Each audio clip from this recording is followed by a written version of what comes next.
Hello students, welcome back. This is Sarvan sir. How are you all? I hope you all are fine and stay at your home. So, in the continuation of chapter 4 reproductive health in 12th biology, today I am going to start the last topic of this chapter, that is infertility, their causes and treatment. So, let's start the topic infertility. See students, this is the chapter checklist in which I will teach you earlier about introduction, problems and strategy in reproductive health, reproductive and child health care program, population explosion, the region, effect and controlling measures. Now the important topic, methods of birth control, the various contraceptive devices, then medical termination of pregnancy MTP, and then sexually transmitted disease STDs. And now today I am going to start the topic infertility, their causes in male and female, and treatment for infertility.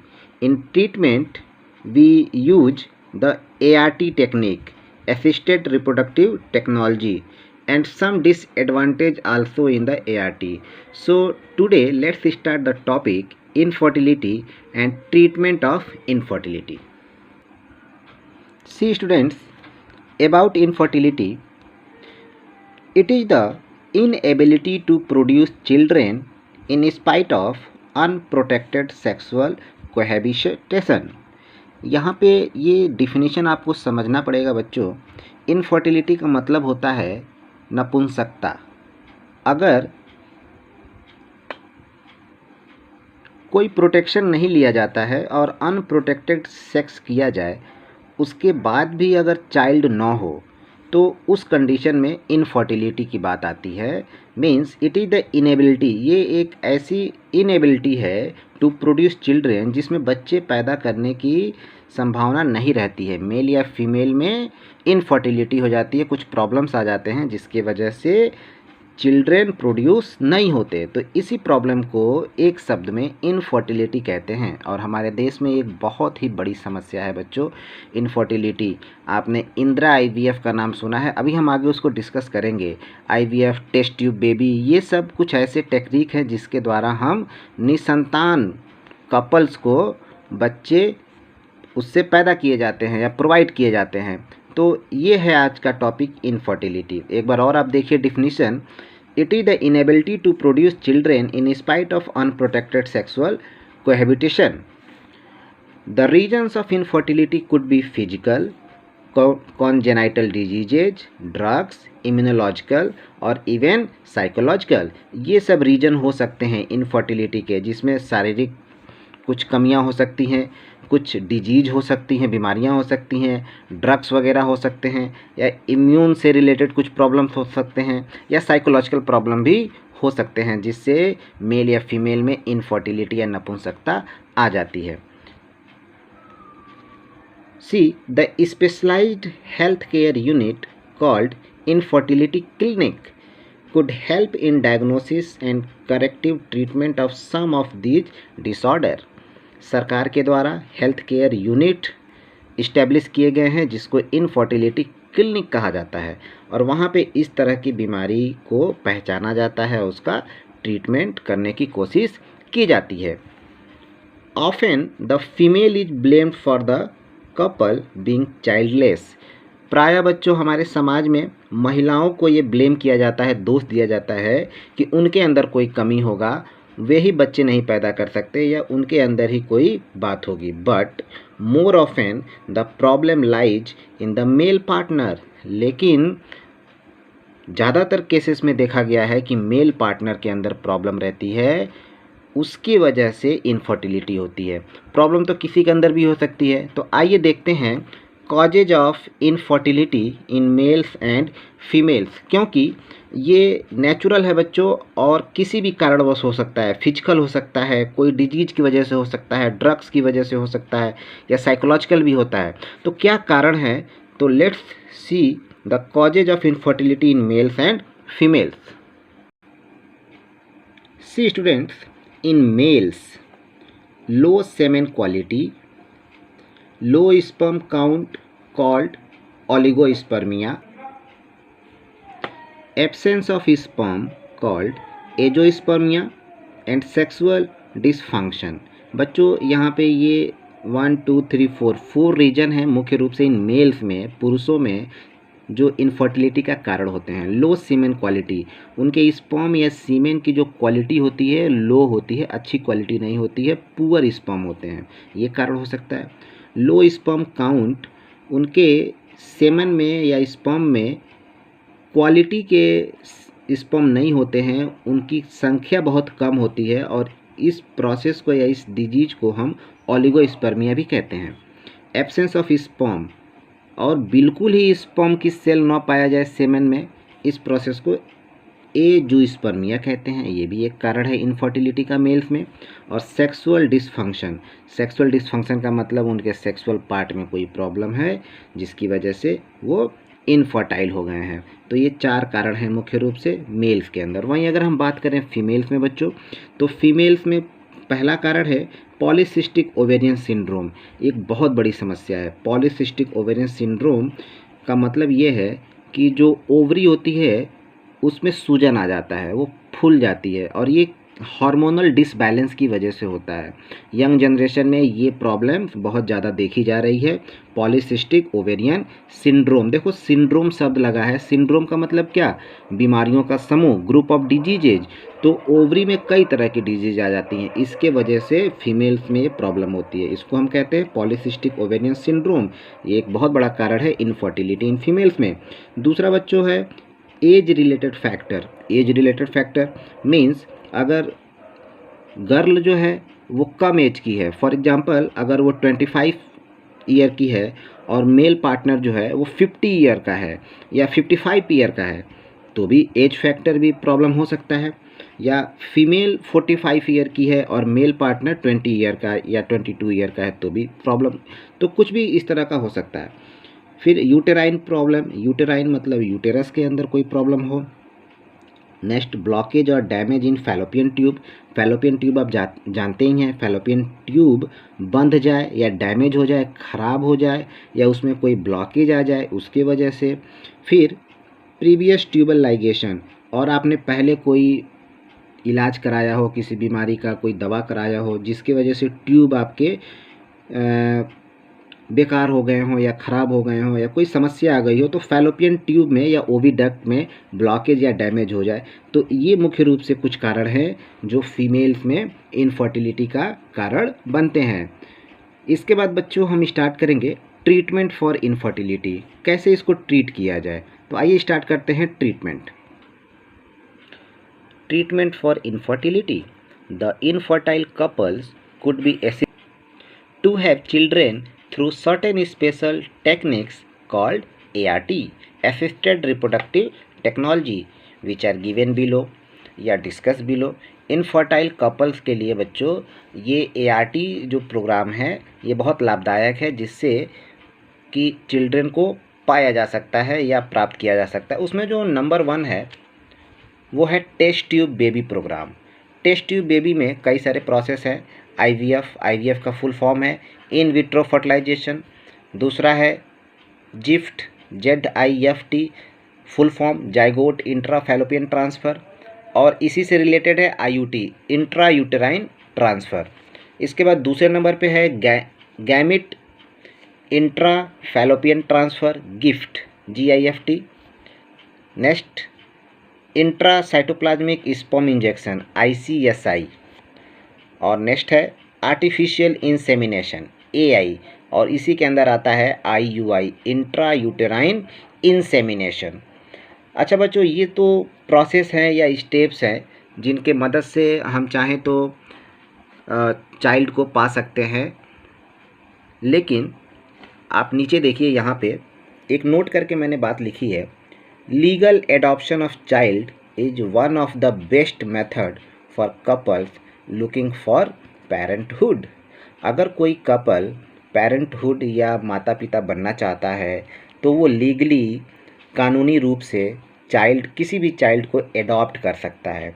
तो child adaptation एक बहुत ही अच्छा method है जिससे कि वो couple parenthood को भी इंजॉय कर सकते हैं और आगे चल के कोई दिक्कत भी नहीं होती है इसमें। लेकिन ये जो प्रोसेस हैं जिसमें ट्रीटमेंट फॉर इनफर्टिलिटी किया जाता है, तो आइए देखते हैं one by one test tube baby programs. बच्चों, इन टेस्ट ट्यूब बेबी प्रोग्राम में in this method, ova from the wife donor or female and the sperm from the husband donor or male are collected and induced to form zygote under simulated condition in the laboratory. This process is called in vitro fertilization या IVF। Lab के अंदर outside the body of male and female इस process को कराया जाता है और इसको हम लोग टेस्ट ट्यूब जैसा कि आप जानते हैं, टेस्ट ट्यूब लैब में पाया जाने वाला एक शीशे का इंस्ट्रूमेंट है, उसके अंदर हम फर्टिलाइजेशन कराते हैं इनसाइड द लैब। यहाँ पे लिखा है simulated condition in the laboratory, मतलब मेल और फीमेल पार्टनर से या डोनर से स्पर्म और ओवा को ले लिया जाता है और उसको लैब के अंदर टेस्ट ट्यूब में इसका फ्यूजन करा दिया जाता है। इस प्रोसेस को IVF भी कहा जाता है। जैसा मैंने अभी आपको बताया था IVF टेक्निक के बारे में, इंदिरा IVF, तो ये सब प्रोसेस है। इस चीज़ को आइए हम एक ग्राफ के माध्यम से भी समझते हैं। सी स्टूडेंट्स, अबाउट IVF कैसे किया जाता है। जैसे वाइफ से या फीमेल पार्टनर या उसको हम लोग डोनर भी कह सकते हैं जो देगा, इनसे हमने क्या लिया, इनसे हमने लिया ओवा, और वहीं हस्बैंड से या मेल पार्टनर या इनको हम लिख सकते हैं डोनर, इनसे हमने क्या लिया, स्पर्म। मीन्स डॉक्टर जो होते हैं स्पेशलाइज्ड डॉक्टर, वो फीमेल डोनर से ओवा ले लेते हैं और मेल डोनर से स्पर्म, और लैब के अंदर एडवांस कंडीशन में इनको फ्यूज करा देते हैं या फर्टिलाइजेशन करा देते हैं। तो क्या बनेगा बच्चों, बनेगा जाइगोट लैब के अंदर, और ये जाइगोट बन गया आपका यहाँ पे। अब ये जाइगोट डिवाइड होगा, डिवाइड हो करके ये single cell 1 cell zygote divide हो करके 2 सेल में चला जाएगा।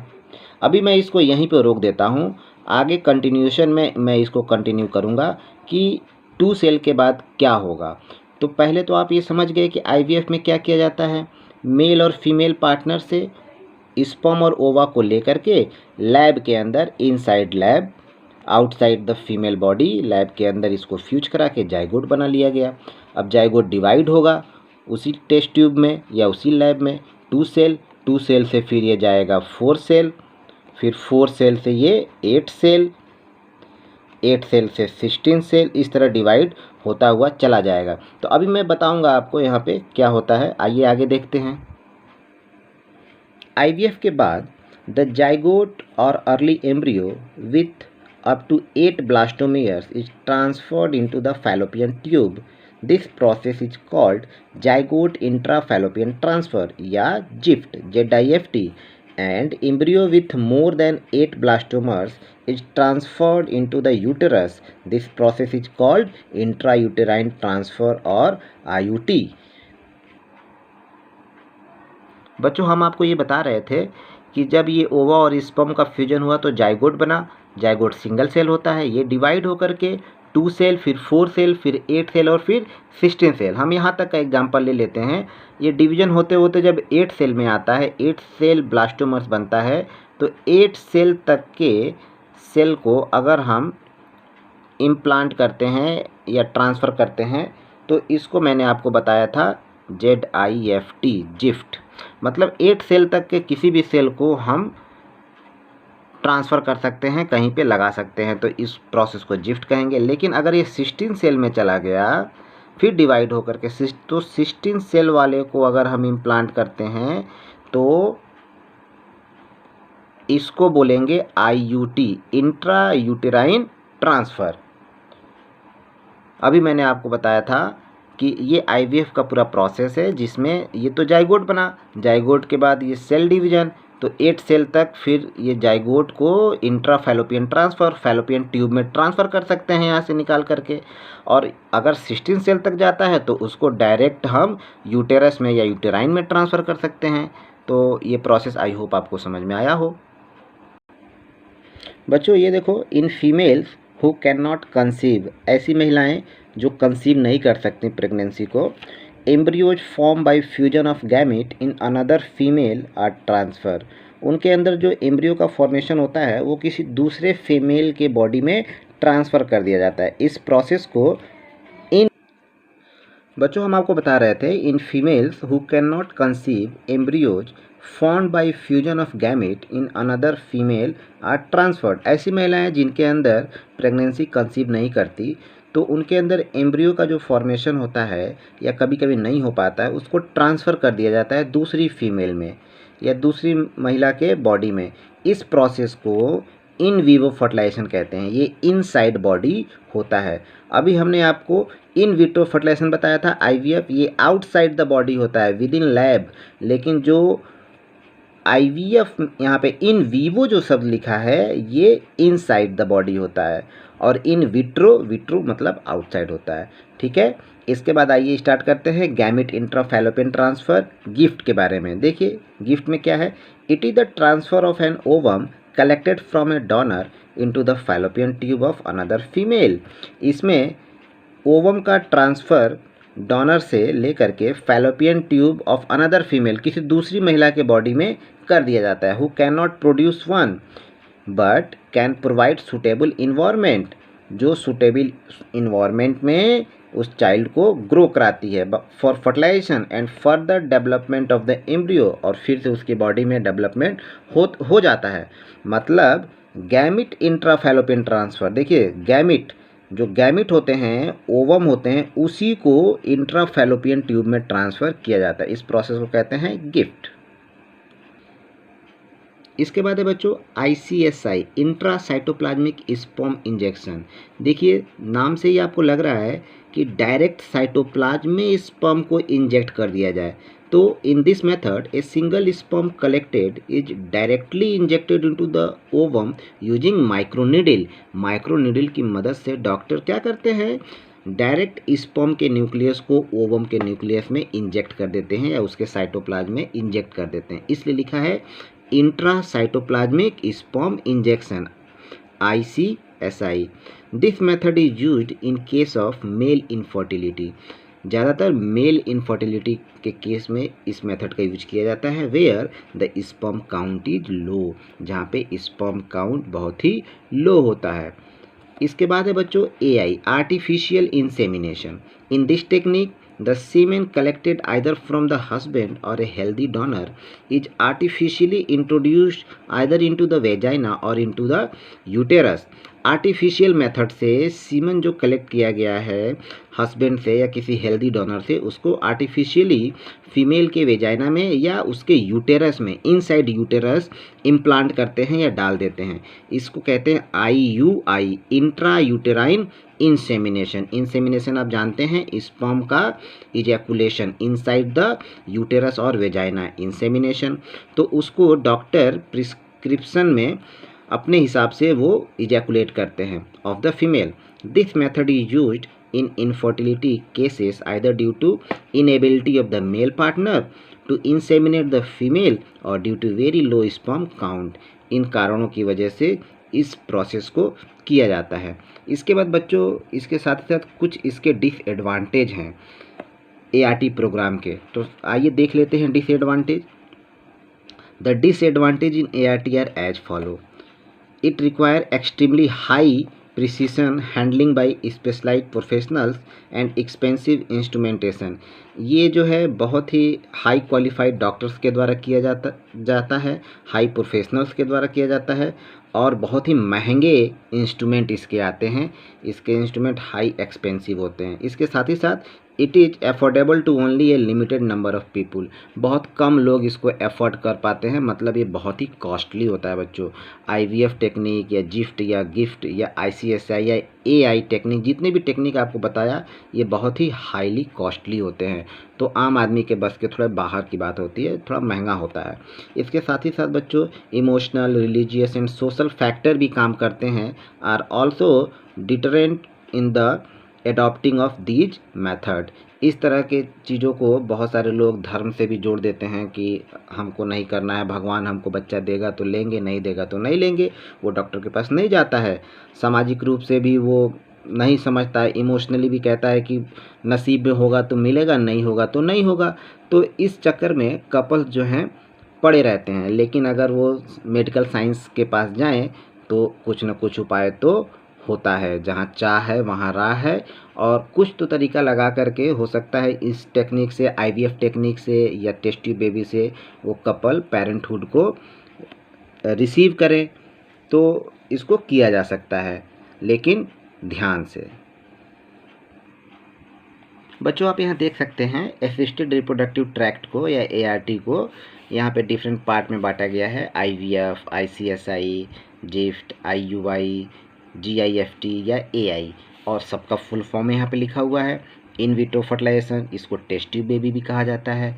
ICSI intracytoplasmic sperm injection, ZIFT zygote intrafallopian transfer, IUI intrauterine insemination, GIFT gamete intrafallopian transfer और एआई आर्टिफिशियल इंसेमिनेशन। तो बच्चों ये रहा आज का हमारा topic, infertility in males and female, their causes and treatment. I hope आपको समझ में आया होगा। ये इस चैप्टर का लास्ट टॉपिक है। अब हमारा ये चैप्टर और पूरा यूनिट, रिप्रोडक्शन यूनिट, यहाँ पे समाप्त होता है। मैं आपको शुभकामनाएं देता हूँ। इस पूरे यूनिट से रिलेटेड एक पेपर होगा, मंथली टेस्ट या उसको यूनिट टेस्ट कह सकते हैं। तो wish you all the best for your upcoming exam. Online test होगा वो, उसकी आप तैयारी करिए अच्छे से और बहुत मेहनत से पढ़िए। मेरी बहुत सारी शुभकामनाएं। Wish you all the best. Thank you. मैं ये भी आशा करता हूँ बच्चों कि ये लॉकडाउन जल्द से जल्द ख़त्म हो और कोरोना वायरस जल्द से जल्द हमारे देश से दूर भाग जाए, ताकि हम लोग फिर से अपने रेगुलर क्लासेस स्टार्ट कर पाएँ और एक्टिव क्लासरूम की पढ़ाई को सुचारू रूप से चालू करें। आप सब लोग एक्टिव रहिए और सब लोग पेपर दीजिए, क्वेश्चन पेपर करिए। सारे चैप्टर के पीडीएफ फाइल मैंने भेजा हुआ है, उसको पढ़िए। एनसीईआरटी बुक्स को पढ़िए, बुक्स वगैरह अब अवेलेबल हैं, उसको देख लीजिए और बहुत मेहनत से पढ़ाई करिए। ये आपका बोर्ड का साल है और बोर्ड का पेपर रहेगा। तो एक बार फिर मेरी बहुत सारी शुभकामनाएं आप सभी बच्चों के लिए, बोर्ड स्टूडेंट के लिए। Wish you all the best once again. Thank you.